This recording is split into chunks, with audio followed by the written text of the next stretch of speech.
ouais, j'avais déjà eu deux, trois. Ouais, j'ai eu deux attentats auxquels j'ai assisté dans ma vie. Où, poum, la bombe explose. Par chance, j'ai jamais été blessée, mais se dire que la seconde avant ça allait, et là,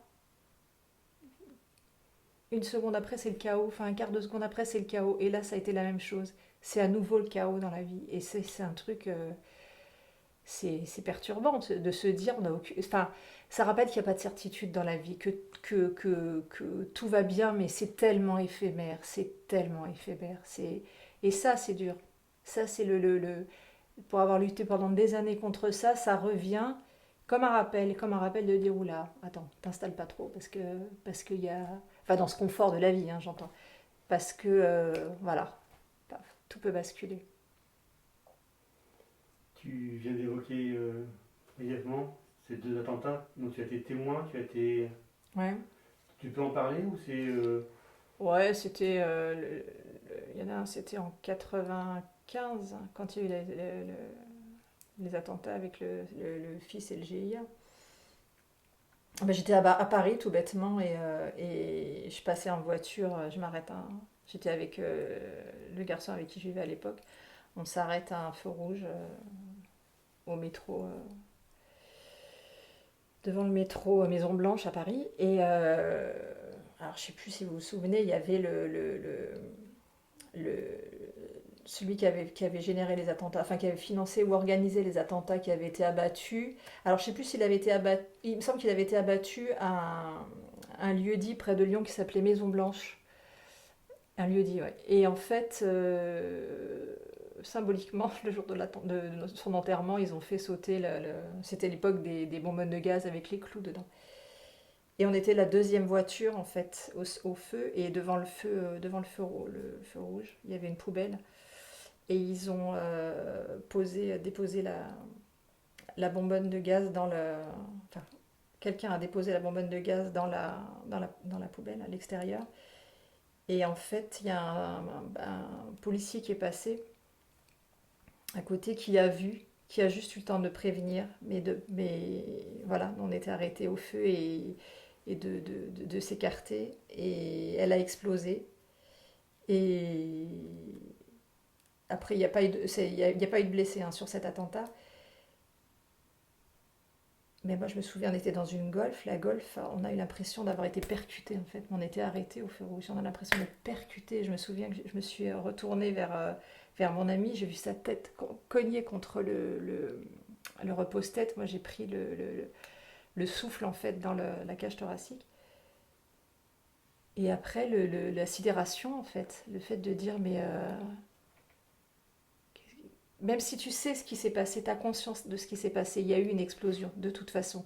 Puis les motards arrivent, les pompiers, on a réussi nous à sortir et à les se garer. Il a fallu qu'on allume la radio pour entendre, pour que quelqu'un nous dise ce qui s'était passé, parce que même si tu le sais, il faut qu'on te le dise, parce que c'est pas, tu le réalises pas en fait.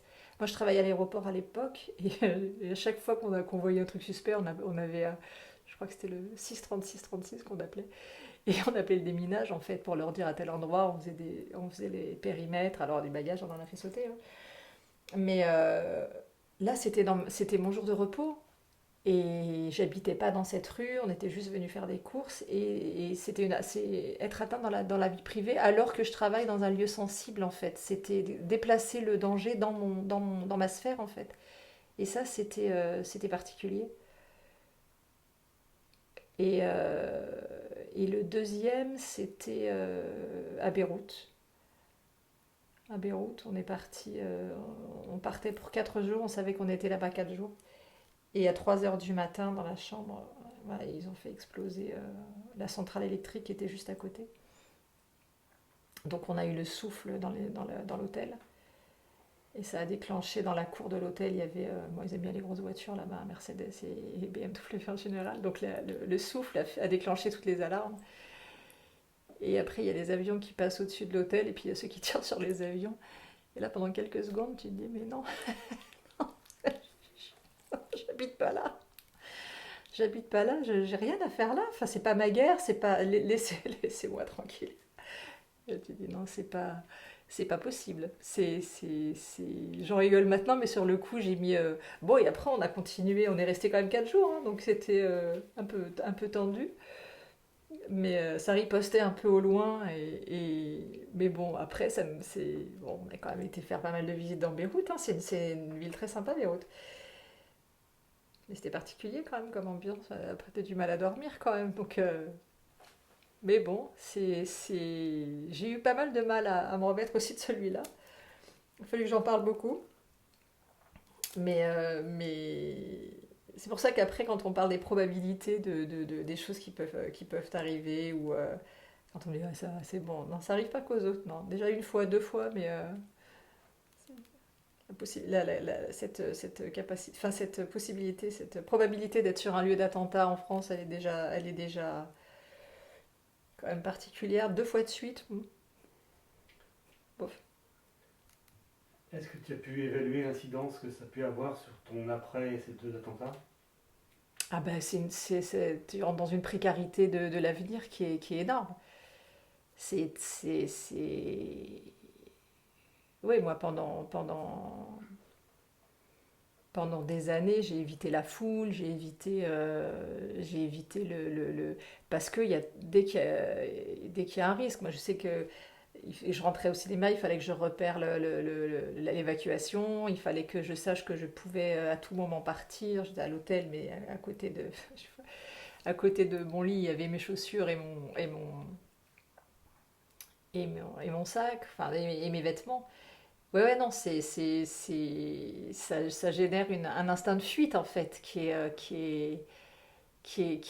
contre lequel il est très dur de lutter, parce qu'après, tu évolues avec ça, tu continues avec ça, et tu te rends compte. Enfin, moi, je me suis rendu compte que ça a eu une incidence aussi sur ma relation avec les gens. Pendant des années, j'étais plutôt évanescente, pas impliquée avec les gens, parce que ça a créé une telle précarité que tu te dis ça sert à quoi finalement, même si tu te le dis pas, pardon, même si t'en es pas conscient, tu te dis mais quel intérêt de s'investir avec les gens puisque tout est tellement précaire, c'est comme du sable en fait, donc ça sert à rien de construire, même si j'ai jamais perdu de vue le fait qu'il fallait travailler, avoir un logement et subvenir à mes besoins. Mais oui, ça crée une telle précarité dans tout que finalement, jusque dans les relations avec les gens, jusque moi, mon quotidien a été géré par ça, c'est pour ça que j'étais incapable d'engagement, incapable de quoi que ce soit, parce qu'il me fallait systématiquement une fuite. Il me fallait toujours un plan B. Moi, je suis la reine du plan B parce que, parce que ce plan B, il est parfois nécessaire. Et c'est vrai ouais, ça m'a passé en rencontrant Eric, lui m'a apaisé par rapport à ça, parce que, pourquoi, je ne sais pas, mais par sa personnalité, par sa solidité, lui, c'est pas un inquiet en fait. C'est pas un stressé, c'est quelqu'un qui est plutôt dans la maîtrise, mais dans la souplesse aussi. Donc c'est vrai il est pas forcément rassurant parce qu'il parle pas, mais il est pas inquiétant. Et il doute pas des capacités, il a une capacité de rebond qui est énorme. Il le prouve, hein, donc une capacité d'endurance et de rebond qui je pense, ouais, nous a probablement rapprochés, ouais. Mm. Et ça a mis fin à mon évanescence, en fait. Et cette évanescence, tu penses qu'elle date de ces attentats ou elle était présente avant? Ouais, je pense qu'elle date de là. Ouais. Tu sais, ça remonte à quelques années quand même, hein. Ouais, je pense ça a été, ouais, ouais, c'est quelque chose comment on dit, pas désimpliqué, parce que si un peu désimpliqué des choses quand même, c'est vrai, désimpliqué du pourquoi en fait, pourquoi s'impliquer puisque tout peut s'écrouler. Donc, ouais, ah ouais, c'est toujours. Et là, je sais que avec l'accident d'Eric, j'ai quand même réussi à lutter contre ça, à pas ressombrer dans le. Parce que je pense être armée maintenant par rapport à ça, et je me dis, oui, en effet, tout peut basculer, mais la peur n'évite plus le danger, enfin, n'évite jamais le danger. Donc, voilà. ces deux attentats, oui, ça a rendu tout tellement fragile que oui, ça m'a fragilisé, ouais, tout ce qu'on m'avait, la solidité que mes parents m'avaient donné, ouais, tout s'est écroulé en fait. Enfin, tout potentiellement aurait pu s'écrouler en fait. Et ça, je l'ai compris. Ça amène à la fragilité, alors qu'on se sent pas fragile tant qu'on n'est pas.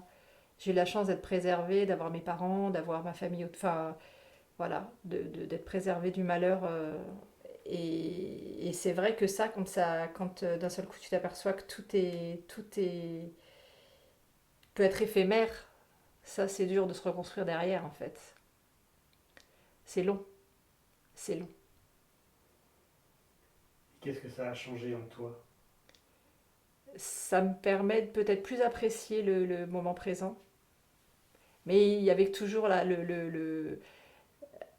toujours pendant des années j'ai eu du mal à être dans l'instant présent justement parce que tu te dis ouais c'est vraiment cette phrase là hein, fuir le bonheur de peur qu'il se sauve parce que tu te dis que si tu profites trop de ça va disparaître et si tu t'impliques trop dans le bonheur en fait tu vas encore plus souffrir quand ça va disparaître donc c'est compliqué de, de-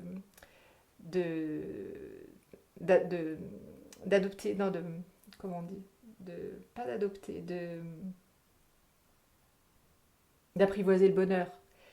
Et ça, c'est voilà, ça c'est la naissance de mes enfants qui m'a vraiment permis de le vivre. Mais c'est vrai que il faut réapprivoiser tout ça, réapprivoiser la vie, réapprivoiser parce qu'on le sait tous que la vie, c'est justement ce qui fait sa richesse, hein, c'est qu'elle peut être courte et que tu sais jamais quand ça s'arrête, mais quand on dit, hop, ça y est, c'est arrivé. Ah non, je m'attendais pas maintenant, pas maintenant. Pas maintenant. Comme en avion, quand on sentait qu'on avait un problème, où tu dis non, non, mais non, pas maintenant, pas maintenant. J'ai pas dit au revoir à ma famille, c'est pas, c'est pas l'heure. Mais tu maîtrises pas ça.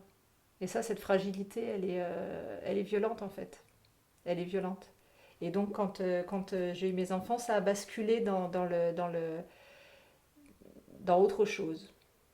Peut-être parce que enfin, j'ai été moins tournée sur moi en fait. Peut-être que ça m'a le fait de me consacrer aux autres et d'être dans un, dans une situation de protection, c'était à moi de les protéger, donc peut-être que ça m'a diverti de la fragilité en fait. Enfin, de ma propre fragilité en me disant non, maintenant je vais être solide pour elle. Donc peut-être que ça m'a fait basculer, ouais.